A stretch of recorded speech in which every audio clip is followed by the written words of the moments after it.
Salut, c'est Trado, je suis content de vous retrouver pour la mise à jour des zones d'intervention pour le trading de court terme. Je vous rappelle que ce trading est un trading qui est réservé quand même à ceux qui ont une certaine expérience. C'est un trading très spéculatif. Si vous n'avez pas de bonne méthode, si vous ne vous en sortez pas, peut-être que je pourrais vous aider avec ma méthode, mais en tout état de cause, méfiance lorsque l'on trade avec des produits dérivés. Il faut impérativement avoir des tailles de position bien pensées. C'est un trading qui est spéculatif et qui permet de vous enrichir rapidement, mais également de perdre de l'argent rapidement. On va donc commencer par le CAC 40 qui est sur une situation de rebond. On est au contact du support mensuel des 61,10, 5800 sur lequel on rebondit. On a une tendance de long terme qui est baissière, une tendance de fond qui est baissière sur cette unité de temps avec des cours sous la M200 et sous la M50. Je pense que ceux qui veulent acheter attendent que l'on revienne éventuellement sur le support mensuel pour un nouveau contact. Il s'agira à ce moment-là de mettre un stop de protection en dessous de la zone rouge probablement. Ceux qui veulent spéculer à la baisse attendent que l'on revienne sur la résistance des 67,50, 65,80 sans doute pour intervenir en mettant un stop de protection au-dessus de la zone grise. Alors simplement par esprit pédagogique, je vais vous montrer comment on peut utiliser l'ATR, l'Average True Range, pour positionner son stop de protection. Imaginons donc que l'on veuille acheter, on va prendre simplement cela à titre purement pédagogique, ce ne sont pas des conseils. Imaginons que vous ayez un billet haussier et que vous décidiez d'acheter à 5900. Eh bien, si vous utilisez l'ATR pour mettre votre stop de protection, imaginons que vous vouliez mettre un stop de protection à 2 ATR, donc vous prenez 5900, le prix d'entrée, et vous prendrez 2 fois la valeur de l'ATR lorsqu'on y sera, qui est actuellement à 232. Imaginons qu'on soit à 232, donc on fait moins 2 fois 232, ça vous donne un stop de protection à 5436, c'est-à-dire il serait à peu près ici, ce qui est quand même assez éloigné. On peut envisager éventuellement de mettre un stop de protection à 1 ATR. Donc si on rentre à 5900 avec un stop loss à 1 ATR, ça fait 5900 moins 232, donc simplement une fois l'ATR. Ça vous donne un stop de protection à 5668. 5668, ça vous donne un stop de protection à peu près ici. Okay. Alors bien sûr l'objectif, vous pouvez envisager de prendre un objectif qui soit égal à une fois la TR ou au moins la distance au stop de protection pour que le jeu en vole la chandelle. Donc maintenant, imaginons que vous décidiez de spéculer à la baisse sur le contact avec la résistance hebdomadaire, mettons 6670 pour prendre un chiffre rond. Donc vous prenez 6670 et vous ajoutez la valeur d'un ATR. Si vous prenez un stop de protection à un ATR qui est donc à 232, ça vous donne un stop de protection à 6902. 6902, ça fait un stop de protection qui serait à peu près ici, pour un stop de protection à 1 ATR. Donc l'objectif, quelque part, c'est de prendre votre profit avec au moins la même distance, mais vers le bas pour que le jeu envoie la chandelle. Voilà, on va passer maintenant... ah oui, juste avant, on regarde les bougies Aiki-Nashi. Les bougies Aiki-Nashi montrent que pour l'instant, c'est haussier, puisque c'est une bougie verte sans mèche basse, donc c'est plutôt positif. On peut envisager que ça continue de monter. Pas d'urgence à prendre une position à la vente, par exemple, juste maintenant, puisqu'a priori, on pourrait envisager de continuer de monter.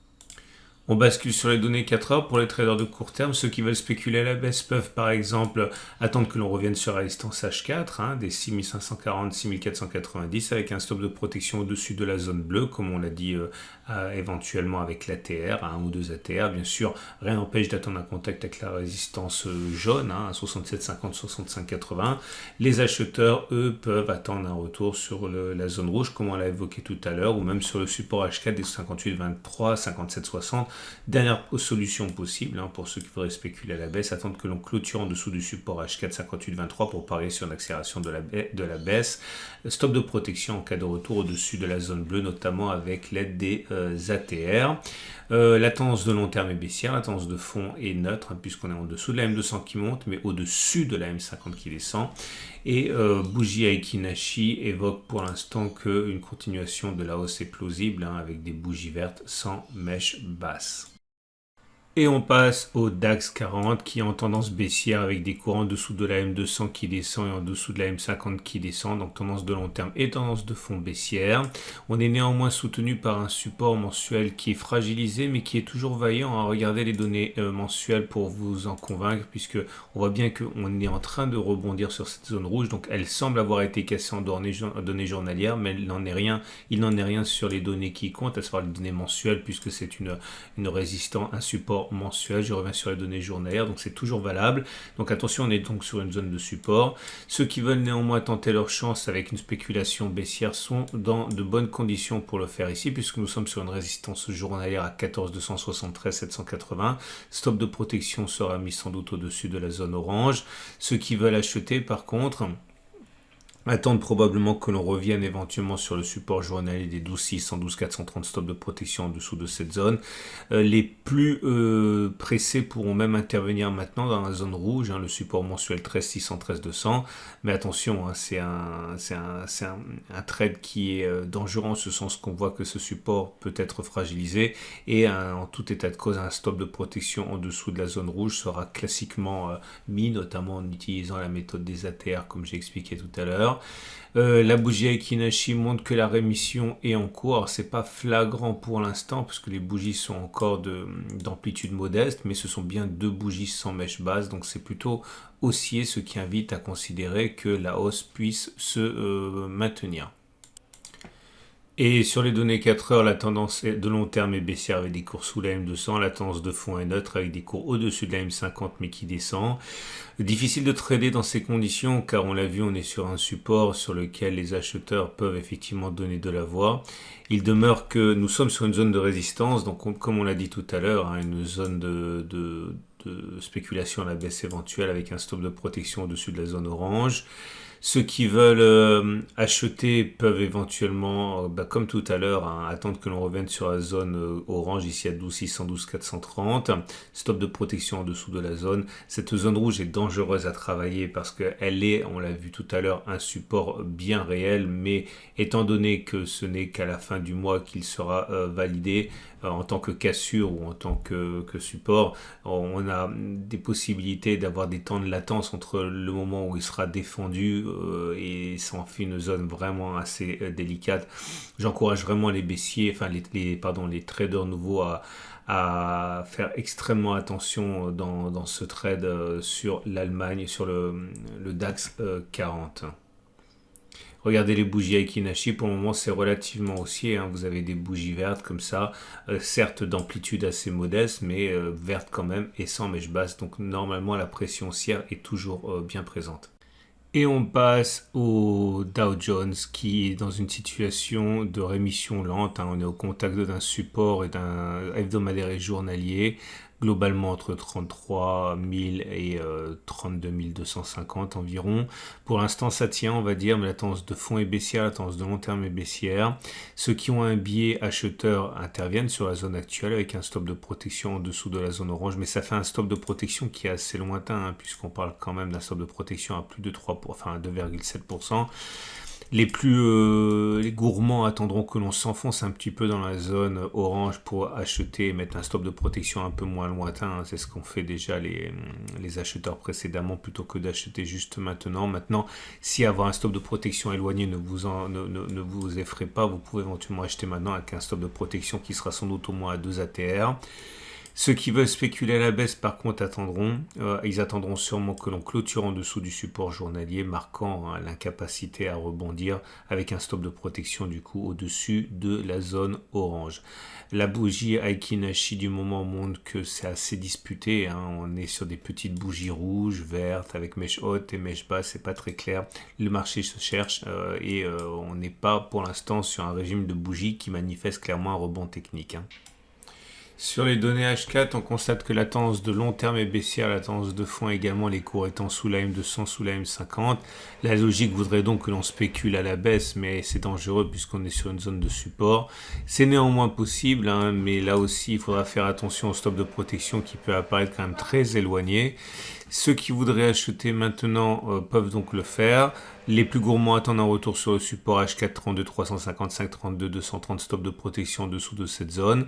Ceux qui veulent spéculer à la baisse peuvent soit attendre que l'on casse et que l'on clôture en dessous du support H4 32 355 32 230 stop de protection au-dessus de la zone bleue, ou alors éventuellement que l'on revienne sur la zone de résistance H4 34 120 34 000 stop de protection au-dessus de la zone bleue. Bougie Akinashi plutôt neutre avec des bougies rouges, vertes, mais surtout accompagnées de mèches hautes et de mèches basses qui montrent qu'il n'y a pas de conviction forte pour l'instant. Et on passe au Nasdaq. Si vous voulez spéculer sur le Nasdaq, nous sommes actuellement sur une zone de support hebdomadaire, zone sur laquelle des acheteurs peuvent commencer à se manifester. Ceux qui achètent maintenant mettent un stop de protection en dessous de la zone grise naturellement. L'autre possibilité bien sûr c'est d'attendre que pour acheter que l'on revienne dans la zone rouge, mais il n'y a aucune garantie que cela se passe ainsi. Autre possibilité, la spéculation à la baisse, soit en clôture en dessous de la zone grise, soit en cas de retour au-dessus de la résistance, je dirais des 15 275 150 stop de protection au-dessus de la zone orange. Le problème de la spéculation à la baisse en dessous du support 13 485 13 030 ou en dessous de la zone grise, c'est qu'on va très vite se retrouver avec des vents contraires sur le support mensuel 12 440 680. Cela me semble être un trade donc assez risqué parce qu'il faudrait mettre un stop de protection au-dessus de la zone orange. Autrement dit, le ratio gain-risque ne serait pas très intéressant. Il vaut mieux sans doute privilégier un autre point d'entrée que celui-là si on veut spéculer à la baisse. Bougie Akinashi pour l'instant indécise. C'est rouge, mais c'est pas très long, c'est plutôt même assez court, avec un raccourcissement progressif des bougies. Donc la pression est baissière, mais on sent bien que la présence d'un support hebdomadaire commence à rebuter les vendeurs. Sur les données 4 heures, le Nasdaq est également compliqué à trader. On est en tendance baissière, puisqu'on est en dessous de la M200 et de la M50 qui descendent. Donc la tendance de long terme, la tendance de fond sont baissières. Ceux qui veulent spéculer à la baisse donc, peuvent tenter de faire ce qui a fonctionné les deux précédentes fois, à savoir trader sur la résistance H4 13 893 650 avec un stop de protection au-dessus de la zone. Mais c'est un jeu dangereux car on est sur une zone ici de support sur l'unité de temps supérieure, support journalier, support hebdomadaire, qui provoque très vite des mouvements, des vents contraires. Donc c'est un trade qui est dangereux. Autre solution, attendre un retour éventuellement sur la résistance H4 des 14 336 14 280 stop de protection au-dessus de la zone, ce qui s'est produit ici et qui a fonctionné. Les acheteurs peuvent acheter sur la zone actuelle, on l'a dit, avec un stop de protection en dessous de la zone grise.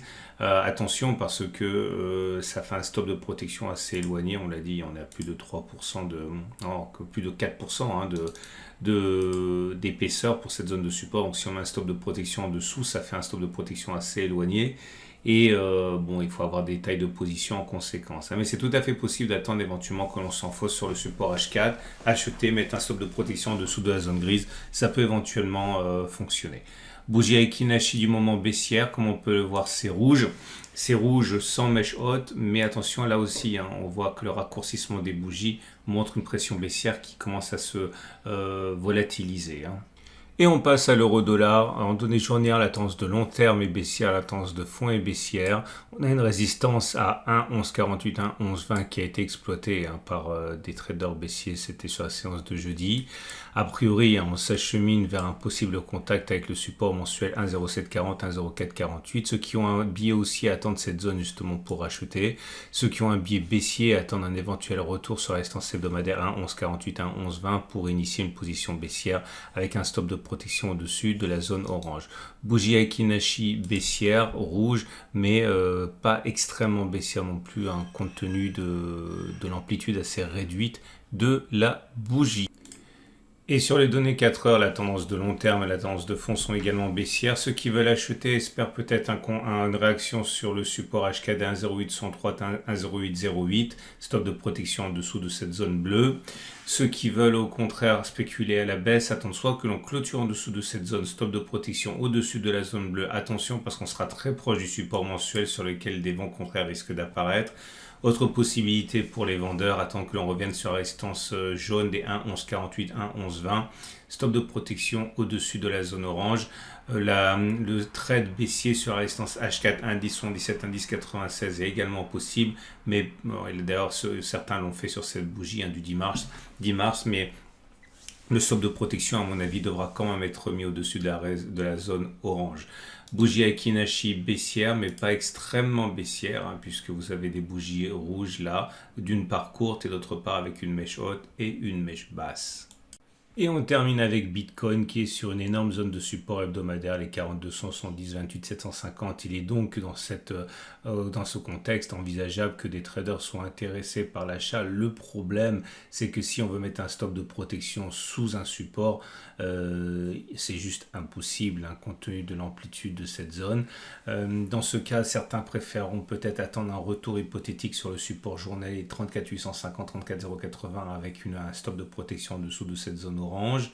Ceux qui veulent éventuellement spéculer à la baisse attendent un retour à nouveau sur la résistance journalière des 45 820, 44 640. C'est une zone qui a très bien fonctionné pour les spéculations à la baisse, mais c'est un jeu dangereux puisque lorsqu'on spécule à la baisse sur cette zone, on est très proche de la zone de support qui à n'importe quel moment peut donner matière à une réaction épidermique à la hausse.